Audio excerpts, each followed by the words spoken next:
When I did my review of WrestleMania 26, I thought it was an okay show, but it didn't have the potential that a lot of shows do. Well, ladies and gentlemen, what would happen with Barry Legal 1997? This is a classic wrestling series, and this is a special edition, ladies and gentlemen. Yes, but I am doing a two-part episode. Why? You'll find out at the end of the episode. But I would like you guys to try and comment in the video why at this moment in time I'm going to be doing this pay-per-view. But ladies and gentlemen, before we carry on, let's have a bit of a history lesson. So let's talk about the history of ECW. So ECW started when it was actually known as Eastern Championship Wrestling, and well, Jim Crockett came over with the NWA to say that we can promote wrestling abilities and blah blah blah blah blah and stuff like this. And amazingly, they did. Now, at the time, it was actually run by somebody else, and this person did not like Jim Crockett, so he left. Who would take up the reins? Paul Heyman. Yes, Paul Heyman, the infamous manager from WCW and WWE, and even the advocate of one Brock Lesnar, started as a promoter. Well, he actually started as a photographer for WCW and WWF. But we're not here about that, we're here about ECW. So, ECW started when they actually had a tournament for the NWA Championship. And at that time, it was actually going to be won by Shane Douglas.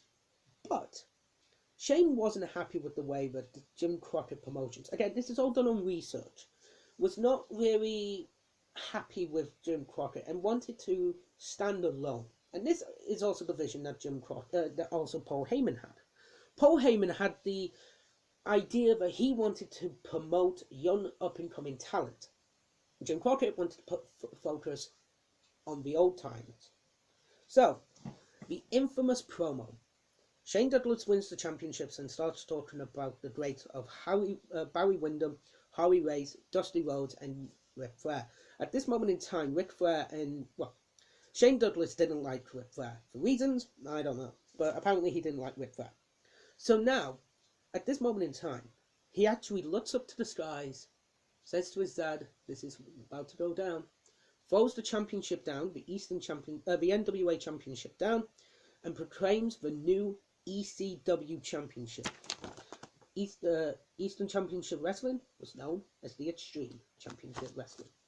But you see, a lot of wrestlers wanted to go to ECW. But here's the thing.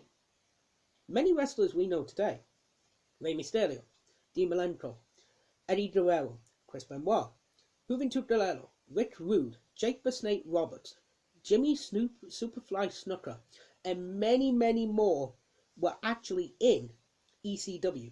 Hell, a Hall of Fame, well, many Hall of Famers, including Stone Cold Steve Austin and Brian Pillman, were in ECW. Because ECW had this rare thing. If you were fired by WCW, hey, just go to ECW. Do a couple of shows, get liked, get promoted, and then you could go and get signed by WWE. That is what Brian Pillman did. For you see, we're going to backtrack with Brian Pillman a little bit. Brian Pillman wanted out of WCW, so he went to the pencil pusher at the time. That's why the wrestling business and the promoter is known as the pencil, because he pencils in the matches. Eric Bischoff was the pencil at the time. So he went to Eric Bischoff and had this elaborate plan to basically promote ECW and also promote himself and stuff like this. And then he managed to get Eric Bischoff to sign his legitimate release papers. Legit. He was fired from WCW. He went to ECW for a few matches and then was signed by WWF. It is amazing in this day and age that that genuinely happened in that day. But ECW Barry Legal might not have even happened for that of the mass transit incident. Yes.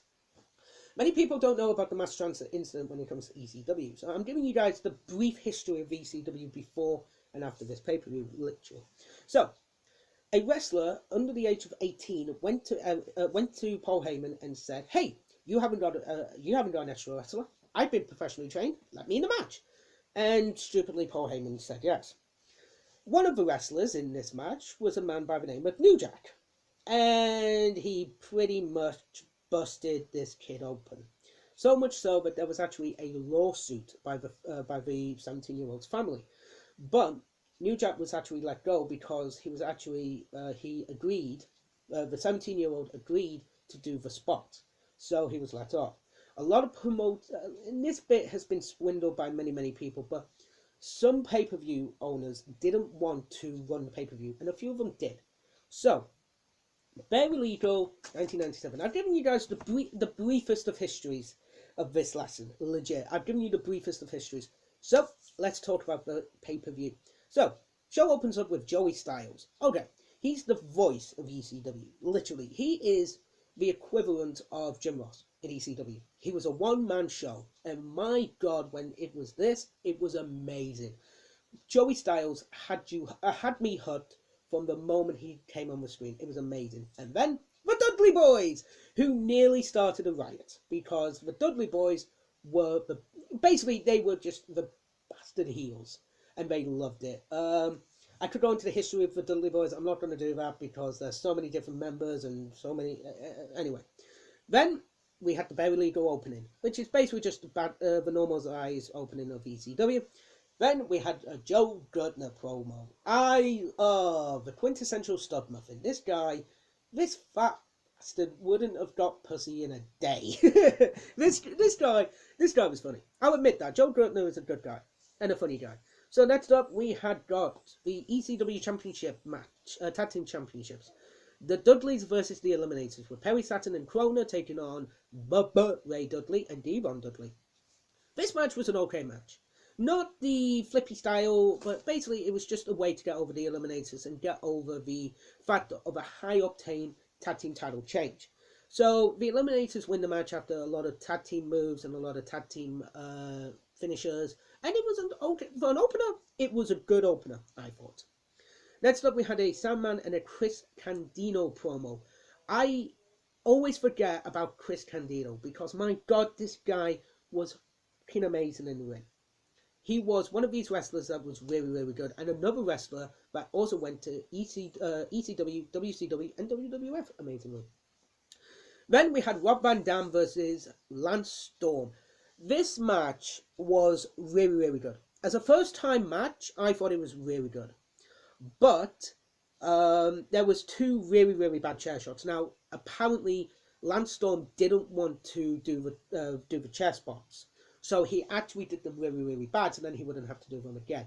He does them in the future, but at this time he didn't want to do it, so that's why they're really terrible.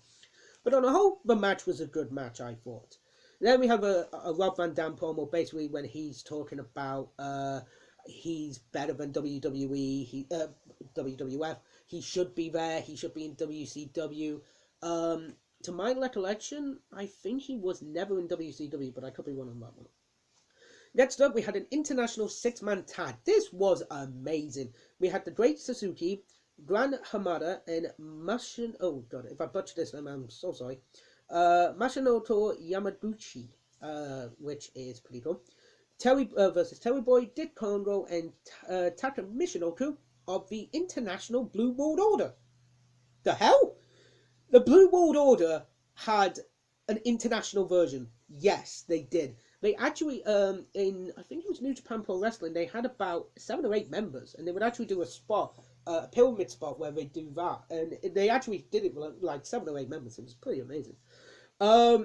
Some of the chants here were really disrespectful, but it is 1997. Naturally, I've just finished watching the pay-per-view.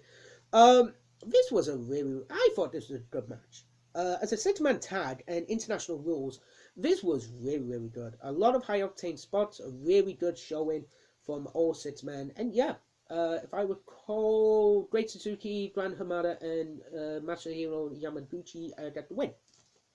Next up, Stevie Richards backstage promo. What? Stevie Richards?